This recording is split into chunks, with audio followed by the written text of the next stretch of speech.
Hello குட்டீஸ், welcome back to பொர்க்கோ play house.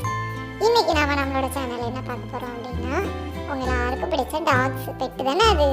So talk story தான் பார்க்க போறோம். The dog and his phone.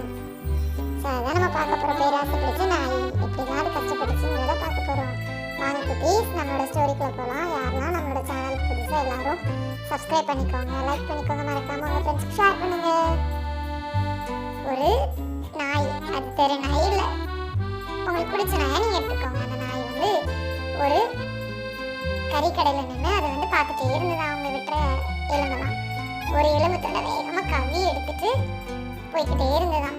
போகிற வழியில் மற்ற நாய்ங்க எல்லாம் சேர்ந்து அதை வளைச்சி அந்த நாய்க்காக இன்னொரு நாய்கிட்டலாம் சண்டை போட்டிருக்கு.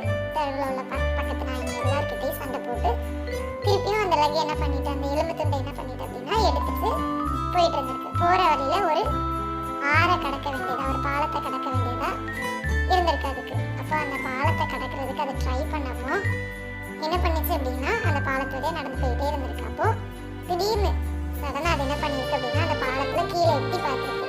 கீழே எட்டி பார்த்தா இப்போ அந்த நாயோட உருவம் தான் அதுக்கு தெரியும். கரெக்டாக இப்போ நம்ம பார்க்குறோன்னா நம்ம உருவம் தான் தெரியும். அந்த நாய் அதை கீழே பார்த்துருக்கு. பார்த்தா அந்த நாயோட உருவம் தான் என்ன பண்ணியிருக்கு, எலும்பு துண்டை வச்சிருந்தது கீழே தெரிஞ்சிருக்கு.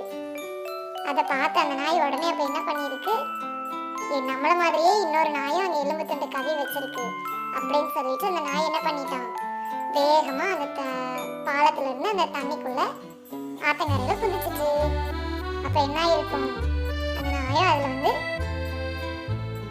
கீழே குதிச்சிட்டு, கீழே குதிச்சா அது என்ன ஆயிருக்கும், கீழே போய் மாட்டிக்கிட்ட தண்ணிக்குள்ள. அதான் ஃப்ரெண்ட்ஸ், நம்ம யாருமே பேராசைப்படக்கூடாது. அதுதான் இந்த கதையோட மோரல். இது அடுத்த இங்கிலீஷ் வெர்ஷன்ல நம்ம பார்க்கலாம். The Dog and the Shadow. Bye.